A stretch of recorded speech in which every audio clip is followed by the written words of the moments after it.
Losses in പ്രീസ്ട്രെസ് ആണ് നമുക്ക് next discuss ചെയ്യാനുള്ളത്.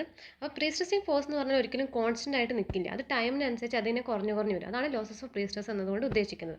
അപ്പോൾ ഈ ലോസസിനുള്ള കാരണങ്ങൾ കൊണ്ട് അതിൻ്റെ മെയിനായിട്ട് രണ്ടായിട്ട് ക്ലാസിഫൈ ചെയ്തിട്ടുണ്ട്. ഒന്ന് ഇമ്മീഡിയറ്റ് ലോസും പിന്നെ ഒന്ന് ടൈം ഡിപ്പെൻഡൻറ്റ് ലോസും.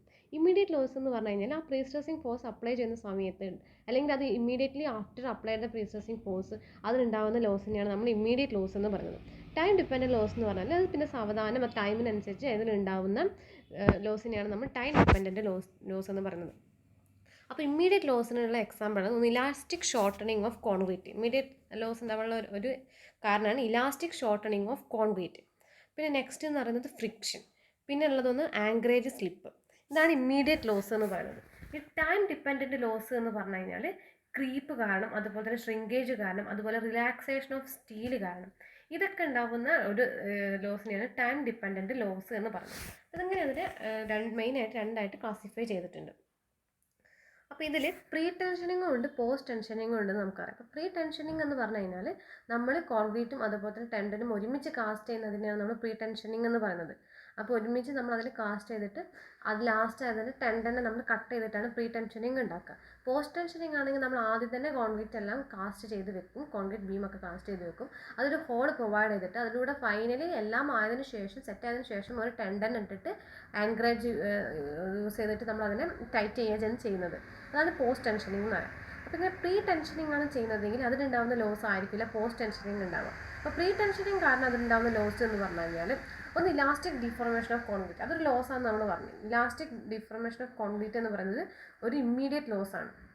ആ ലോസ് പ്രീ ടെൻഷനിങ് ആണെങ്കിൽ ഉണ്ടാകും. അതുപോലെ റിലാക്സേഷൻ ഇൻ സ്റ്റീൽ എന്ന് പറഞ്ഞ ലോസ്, റിലാക്സേഷൻ ഇൻ സ്റ്റീൽ എന്ന് പറയുന്നത് ടൈം ഡിപ്പെൻഡൻറ്റ് ലോസ് ആണ്. അതും പ്രീ ടെൻഷനിങ് മെമ്പറിൽ ഉണ്ടാകും. പിന്നെ ഷ്രിങ്കേജ് ഓഫ് കോൺക്രീറ്റ് എന്ന് പറഞ്ഞാൽ ഒരു ടൈം ഡിപ്പെൻഡൻറ്റ് ലോസ് ആണ്. അതും പ്രീ ടെൻഷനിങ് മെമ്പേഴ്സിന് ഉണ്ടാവും. പിന്നെ ക്രീപ്പിന് കോൺക്രീറ്റ് അതും പ്രീ ടെൻഷനിങ് മെമ്പറിന് ഉണ്ടാവും. ഈ പോസ്റ്റ് ടെൻഷനിങ് ആണ് നമ്മൾ കൺസിഡർ ചെയ്യുന്നതെങ്കിൽ അത് നമ്മൾ അത് കാസ്റ്റ് ചെയ്തതിന് ശേഷമാണ് നമ്മൾ ടെൻഡനെ സ്ട്രെച്ച് ചെയ്യുന്നതെങ്കിൽ, അപ്പോൾ നമ്മളിത് ഒരുമിച്ചാണ് ചിലപ്പോൾ മോർ ദാൻ ഒന്നെങ്കിൽ ഒരു ടെൻഡൻ ആയിരിക്കും അല്ലെങ്കിൽ ഒന്നിൽ കൂടുതൽ ടെൻഡൻ ഉണ്ടാവും. ഒരു ടെൻഡൻ ആണെങ്കിൽ അവിടെ ഒരു ലോസ് പോലും ഉണ്ടാവില്ല. ഇനി ഒന്നിൽ കൂടുതൽ ടെൻഡൻസ് അവിടെ ഉണ്ടെങ്കിൽ നമ്മൾ ഒരുമിച്ചാണ് അതിനെ സ്ട്രെച്ച് ചെയ്യുന്നതെങ്കിൽ, സൈമിൾട്ടേനിയസ്ലി ആണ് നമ്മളതിന് ടെൻഷൻ കൊടുക്കുന്നതെങ്കിൽ അത് ലോസ് ഉണ്ടാവില്ല. പക്ഷേ നമ്മൾ ഓരോ സീക്വൻഷ്യലായിട്ട് ഒന്നിന് ശേഷം ഒന്ന് എന്നുള്ള രീതിയിലാണ് നമ്മൾ അതിനെ സ്ട്രെച്ച് ചെയ്യുന്നതെങ്കിൽ അവിടെ ലോസ് ഉണ്ടാവും ഇൻ കേസ് ഓഫ് പോസ്റ്റ് ടെൻഷനിങ് ആണെങ്കിൽ. പിന്നെ പ്രീ ടെൻഷനിങ് പോലെ തന്നെ റിലാക്സേഷൻ ഓഫ് സ്റ്റീൽ കാരണം അവിടെ എന്തുണ്ടാവുന്നുണ്ട്, ലോസ് ഉണ്ടാവുന്നുണ്ട്. ഷ്രിങ്കേജ് കാരണം അവിടെ എന്തുണ്ടാവുന്നുണ്ട്, ലോസ് ഉണ്ടാവുന്നുണ്ട്. അതുപോലെ തന്നെ ക്രീപ്പ് കാരണം അവിടെ എന്തുണ്ടാവുന്നുണ്ട്, ലോസ് ഉണ്ടാവുന്നുണ്ട്. പിന്നെ പോസ്റ്റ് ടെൻഷനിങ് മാത്രമുള്ള രണ്ട് ലോസാണ് ഫ്രിക്ഷനും ആങ്കറേജ് സ്ലിപ്പും. കാരണം നമുക്കറിയാം പോസ്റ്റ് ടെൻഷനിങ്ങിന് നമ്മൾ ഇതുണ്ടാക്കിയതിന് ശേഷം അതിൻ്റെ രണ്ട് സൈഡിൽ നിന്നും ജാക്കും അതുപോലെ തന്നെ ആങ്കറേജൊക്കെ യൂസ് ചെയ്തിട്ട് നമ്മൾ പിടിച്ച് വലിച്ച് ടൈറ്റൻ ചെയ്യണം. അപ്പോൾ ആ ഒരു സമയത്ത് ഫ്രിക്ഷൻ ലോസ് ഉണ്ടാവാൻ ചാൻസ് ഉണ്ട്. അതുപോലെ തന്നെ നമ്മളത് ആങ്കറേജ് ഒക്കെ ഉള്ള സമയത്ത് ആങ്കറേജ് സ്ലിപ്പ് കാരണം ലോസ് ഉണ്ടാവാനും ചാൻസ് ഉണ്ട്. അപ്പോൾ ഈ രണ്ട് ലോസ്, ഈ ലാസ്റ്റിലുള്ള ഈ രണ്ട് ലോസ് എന്ന് പറയുന്നത് post ടെൻഷനിങ്ങിന് മാത്രമായിട്ടുള്ളതാണ്.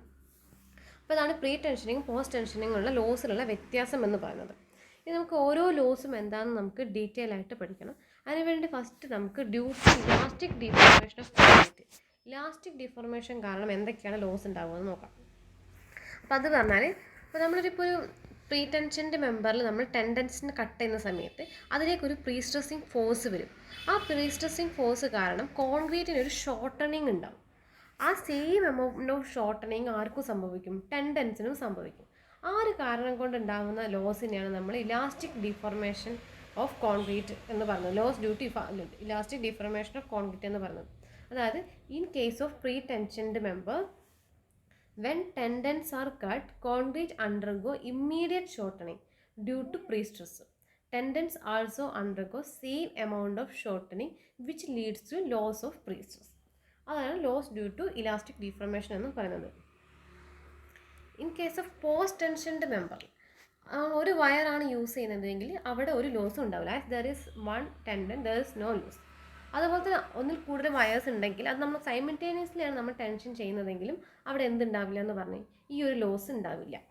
Because prestress is applied, prestress is recorded after the elastic shortening of member. Elastic shortening സംഭവിച്ചതിന് ശേഷമുള്ള പ്രീസ്ട്രെസ് ആണ് നമ്മൾ മെഷർ ചെയ്യുന്നത്.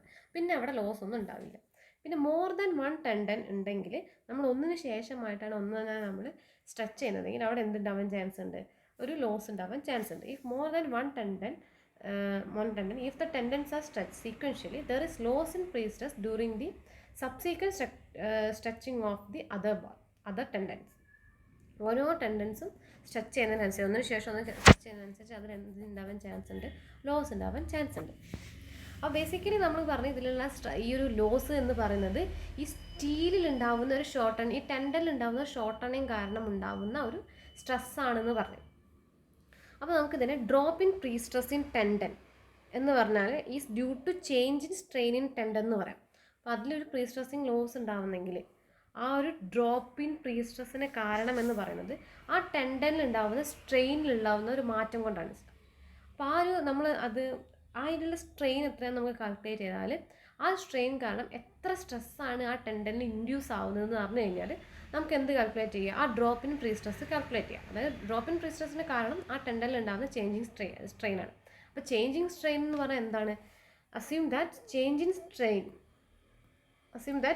strain in tendon is equal to the strain in concrete epsilon c at the level of tendon due to pre-stressing force. അപ്പോൾ pre-stressing force കാരണം കോൺക്രീറ്റിലൊരു strain ഉണ്ടാവും. ആ tendon നിൽക്കുന്ന ഭാഗത്തുള്ള കോൺക്രീറ്റിൽ ഈ pre-stressing ഫോഴ്സ് കാരണം ഒരു സ്ട്രെയിൻ ഉണ്ടാവും.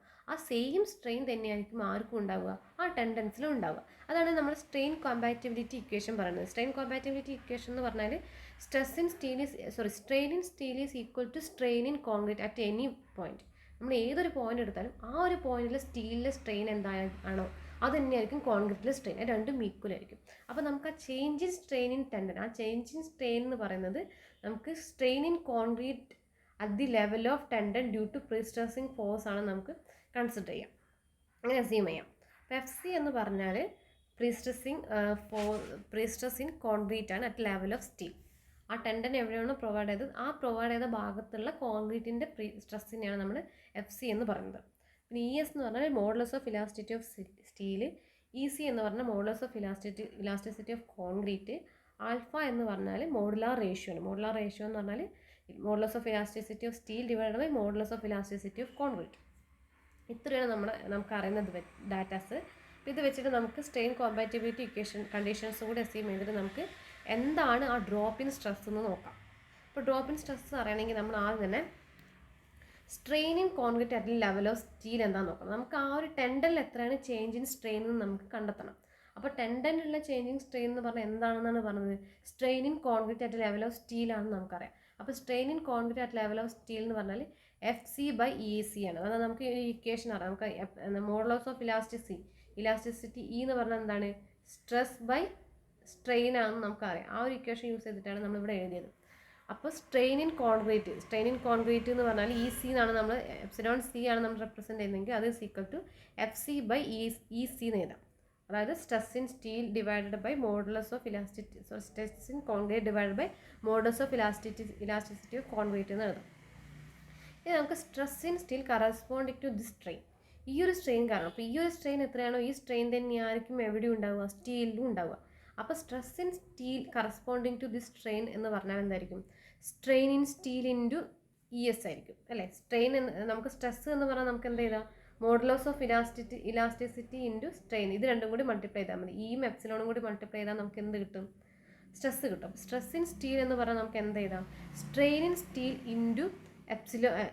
Steel into modulus of elasticity of steel എന്ന് എഴുതാം. അപ്പോൾ സ്ട്രെയിൻ ഇൻ സ്റ്റീൽ എന്ന് പറഞ്ഞാൽ എന്താണ്? സ്ട്രെയിൻ ഇൻ സ്റ്റീൽ എന്ന് പറഞ്ഞാൽ നമുക്ക് എന്താ എഴുതാം? Strain in concrete at level of steel. ആ സ്റ്റീൽ നിൽക്കുന്ന ആ സ്ഥലത്തുള്ള കോൺക്രീറ്റിൻ്റെ സ്ട്രെയിൻ എന്താണോ അത് തന്നെയായിരിക്കും ഈ സ്റ്റീലിൻ്റെ സ്ട്രെയിൻ. അപ്പോൾ അതിന് പകരം നമുക്ക് എന്ത് എഴുതാം? Strain in concrete at level of steel into E S എന്ന് എഴുതാം. Strain in concrete at level of steel എന്താ നമ്മൾ ഓൾറെഡി കണ്ടെത്തിയിട്ടുണ്ട്. ഇതാണ് F C by E C ആണ് strain in concrete at level of steel എന്ന് പറയുന്നത്. അത് ആ വാല്യൂ നമുക്കിവിടെ സബ്സ്റ്റിറ്റ്യൂട്ട് ചെയ്യാം. അപ്പോൾ ഇതൊന്ന് എഫ് സി പുറത്തെടുത്തിട്ട് E S by E C എന്ന് പറയുന്നത് എന്താണ്? മോഡുലാർ റേഷ്യോ ആണ്. അപ്പോൾ ഇതിനെ നമുക്ക് സിംപ്ലിഫൈ ചെയ്തിട്ട് എഫ് സി ഇൻറ്റു ആൽഫ എന്ന് എഴുതാം. അപ്പോൾ ഇതാണ് ആ ഒരു ടെൻഡനിലുള്ള stress due to strain in concrete. ആ ഒരു പ്രീ സ്ട്രെസ് കാരണം ഒരു ഷോർട്ടണിങ് സംഭവിക്കും. ആ ഷോർട്ടണിങ് കോൺക്രീറ്റിൽ എന്താണോ ഉണ്ടാക്കുന്നത് സെയിം എമൗണ്ട് ഷോർട്ടണിങ് തന്നെ ആർക്കും സംഭവിക്കും? ടെൻഡനിലും സംഭവിക്കും. ആ ചേഞ്ച് ഇൻ സ്ട്രെയിൻ എന്താണെന്ന് നമ്മൾ കാൽക്കുലേറ്റ് ചെയ്തു. ആ ചേഞ്ച് ഇൻ സ്ട്രെയിൻ കാരണം ആ സ്റ്റീൽ ഉണ്ടാകുന്ന സ്ട്രെസ് എന്താണെന്ന് കാൽക്കുലേറ്റ് ചെയ്തു. അതാണ് ഈ വാല്യൂ. അത് തന്നെയാണ് എന്ത്? ലോസ് ഓഫ് പ്രീ സ്ട്രെസ് എന്ന് പറയുന്നത്. ഇപ്പോൾ ലോസ് ഇൻ പ്രീസ്ട്രെസ് ഇൻ ടെൻഡൻ എന്ന് പറഞ്ഞാൽ നമുക്ക് എന്ത് എഴുതാം? ആൽഫ ഇൻറ്റു എഫ് സി എന്ന് എഴുതാം. അപ്പോൾ ഇതാണ് loss in prestress due to elastic ഡിഫോർമേഷൻ്റെ ഇക്വേഷൻ. അപ്പോൾ ഇതാണ് ആ ഒരു ഇക്വേഷൻ പഠിച്ചു വെക്കാം.